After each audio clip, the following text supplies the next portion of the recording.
মামা জাকারিয়া আলমের দীর্ঘ আয়ু কামনা করে ওনার ভবিষ্যৎ উজ্জ্বল হয়ে আমরা প্রত্যেকে দোয়া করি। ভাই আমাদের সবার পরিচালনা কমিটি যাচ্ছে যারা আছে আমরা প্রত্যেকে নিজে নিজে দায়িত্ব গ্রহণ করি। সবার যা সৌন্দর্য বজায় রাখবার আমরা প্রত্যেকে চেষ্টা করি। যেনারা বাজারে ভিড় করতেছে দোকানে ওনারা পিঠ ভুলায়া হাতে ধরিয়া ওনাদেরকে আমরা প্যান্ডেল তলে নিয়ে আই। আজকে আমরা যদি প্যান্ডেল তলে যদি মানুষ না থাকে মেহমানের রাম ওনারা আসিয়া কার সঙ্গে পালন করবে। গতিকে আমরা এদিকে লক্ষ্য করে বাজার তাকে খালি করে প্যান্ডেল তলে ইনশাআল্লাহ আমরা জমা করবো ইনশাআল্লাহ।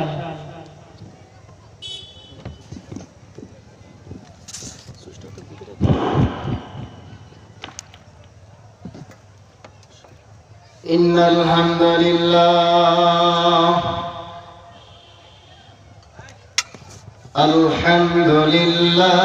نحمده ونستعينه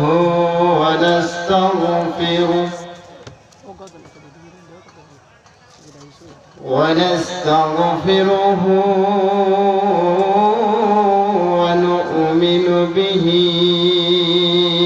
ونتوكل عليه ونعوذ بالله من شرور أنفسنا ومن سيئات أعمالنا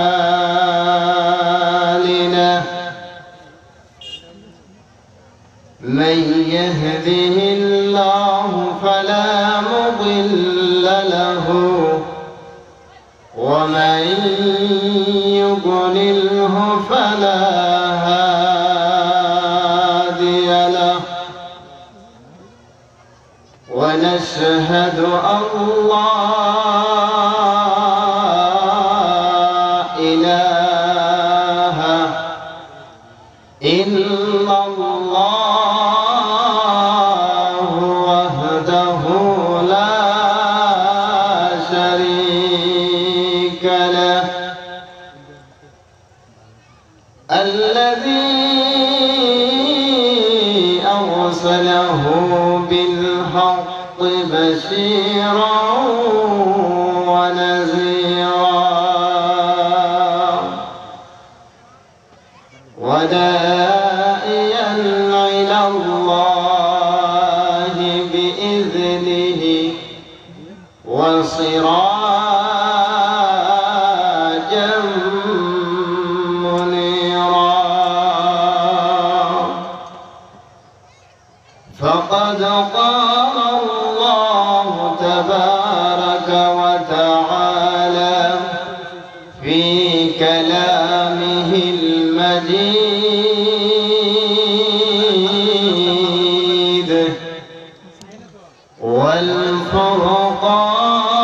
والفرقانه الحميد أعوذ بالله من الشيطان الرجيم بسم الله الرحمن الرحيم إن الله وملائكته يصلون على النبي يا أيها الذين آمنوا صلوا عليه وسلموا تسليما اللهم صل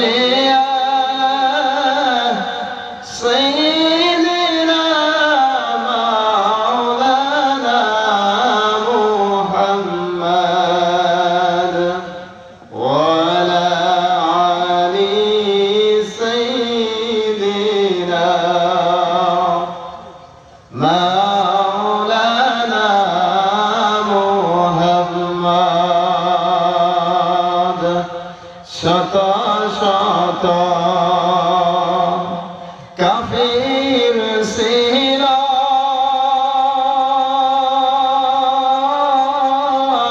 নবী ছিল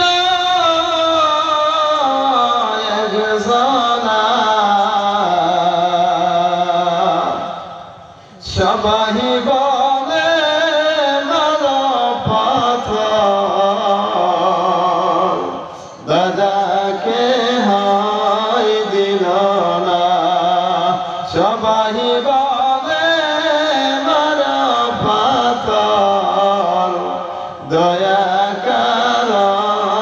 হলো না লা ইলাহা ইল্লাল্লাহ জুড়ে লা ইলাহা ইল্লাল্লাহ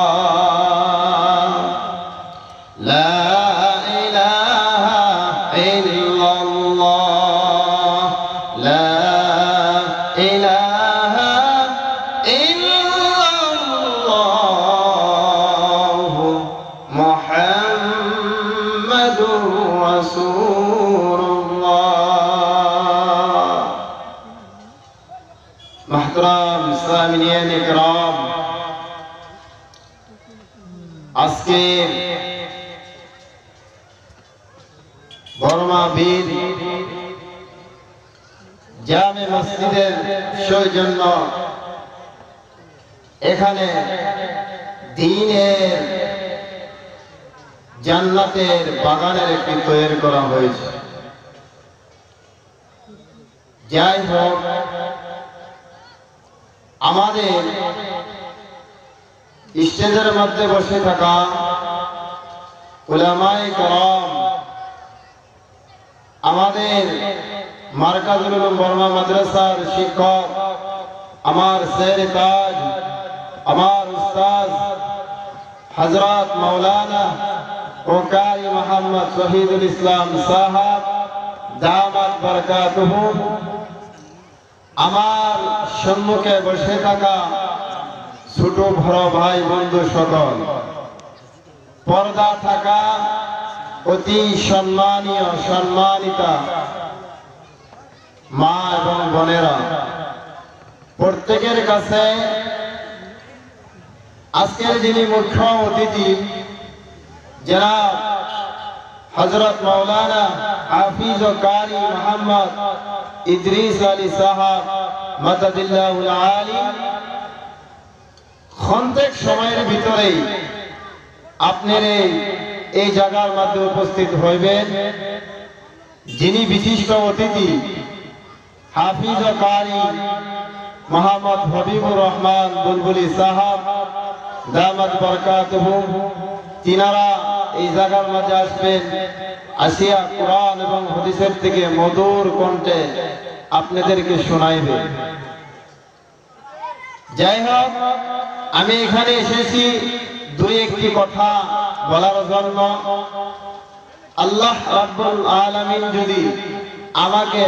কিছু সহি কথা বলার তৌফিক দান করে নিশ্চয়ই বলতে পারবো আর আল্লাহ যদি তৌফিক না দেয় তাহলে বলতে পারবো না ওমা তৌফিকি ইল্লা বিল্লাহ আলাইহি তাওয়াক্কালতু ওয়া ইলাইহি উনীব যাই হোক আপনারা আমার জন্য দোয়া করবেন যেন আপনাদের সম্মুখে কোরআন এবং হাদিসের থেকে কিছু কথা তুলে ধরতে পারি দেখেন আজকে মসজিদের মধ্যে এখানে জান্নাতের বাগান তৈরি করা হয়েছে মাগফিরাতের মজলিস গুনাহ মাফের মজলিস বরকতের মজলিস রহমতের মজলিস আমরা কেমন মুসলমান হইলাম আজকে এখানে জান্নাতের বাগান আল্লাহর নবী সাল্লাল্লাহু আলাইহি ওয়াসাল্লাম বলেছেন যে জায়গার মধ্যে কোরআন এবং হাদিসের আলোচনা হবে ওই জায়গাটা জান্নাতের মধ্যে পরিণত হয়ে যায় বলেন সুবহানাল্লাহ আমরা এখন রাস্তাঘাটে হাটে বাজারে বিভিন্ন কামের মধ্যে এখনো লেগে আছি আমরা দয়া করে মায়া করে আল্লাহকে ভয় করে নবীকে মহব্বত করে জান্নাতের বাগানে আজকে সবে এসে যায়, নিশ্চয় এই জান্নাতের উসিলা করে আল্লাহ রাব্বুল আলামিন আপনাকে আমাকে মাগফিরাত করে দিতে পারে। ভাইজান দেখেন, দেশের পরিস্থিতি ভালো না। কেন ভালো না? আজকে আমরা মুসলমান হওয়ার পরেও আজকে আমরা মুসলমানের কাতারের মধ্যে নাই। আমরা নামে মুসলমান, কামে মুসলমান না। দেশের মধ্যে কত গজব আসতেছে, কারণ একমাত্র আপনি আমার কারণে আজকে গজব আল্লাহ দিতে বাধ্য হয়েছে। আল্লাহ রাব্বুল আলামিন বলতেছেন, জান্নাতের বাগানের ভিতরে কোন একজন মানুষ যদি বসিয়া বসিয়া ক্ষণিক সময় যদি সে যদি কিছুই না বোঝে, সে যদি কিছু না জানে, হক্কানি আলিম উলামার চেহারার দিকে যদি তাকায়া থাকতে পারে, আল্লাহর নবী বলতেছেন ওই উম্মতের সগীরা গুনাহগুলি মাফ হয়ে যাবে। এমন মজলিস এটা, আমরা যে বলেছি কালিমা লা ইলাহা ইল্লাল্লাহু মুহাম্মাদুর রাসূলুল্লাহ, শুধু কালিমা পড়লেই হবে না, কালিমা পড়ে কালিমার কাজগুলি আদায় করতে হবে রে আমার ভাইরা, আমার বন্ধুরা, আল্লাহর পেয়ারা বান্দাগণ, নবীর উম্মত। এই কলিমাটার এত দাম, এই কলিমাটার এত দাম। আল্লাহর নবী সাল্লাল্লাহু আলাইহি ওয়াসাল্লাম বলেন, লা ইলাহা ইল্লাল্লাহু মুহাম্মাদুর রাসূলুল্লাহ, যে ব্যক্তি ইখলাস নিয়তে পড়বে, যে ব্যক্তি ইখলাস নিয়তে পড়বে, কাল কিয়ামতের দিন আমি নবীর শাফায়াত এই ব্যক্তির জন্য বেশি বেশি হয়ে যাবে। বলেন সুবহানাল্লাহ। শুধু তাই নয় আমার ভাইরা, ও আল্লাহর পেয়ারা বান্দা, আল্লাহ রাব্বুল আলামিন বলেন, এই কালিমা যখন পড়বে, এই কালিমাকে পড়িয়া আল্লাহকে ভয় করবে, নবীর সুন্নাতের উপরে আমল করবে, আল্লাহ বলেন, বান্দারে তোমরা জানো না আমি আল্লাহর কাছে সেই কালিমাটার কত মর্যাদা, সেই কালিমাটার কত দাম। সেই কালিমা যদি তোমরা পড়িয়া আর এই কালিমার কাম যদি করতে পারো, নবীজি বলেন, মান ক্বালা লা ইলাহা ইল্লাল্লাহ ফাদখালাল জান্নাহ, কালিমা পড়লে নিশ্চয় কালিমার কাম করলে কালিমা জান্নাতের মধ্যে নিয়ে যাবে। ভাইজান ও আমার ভাইরা,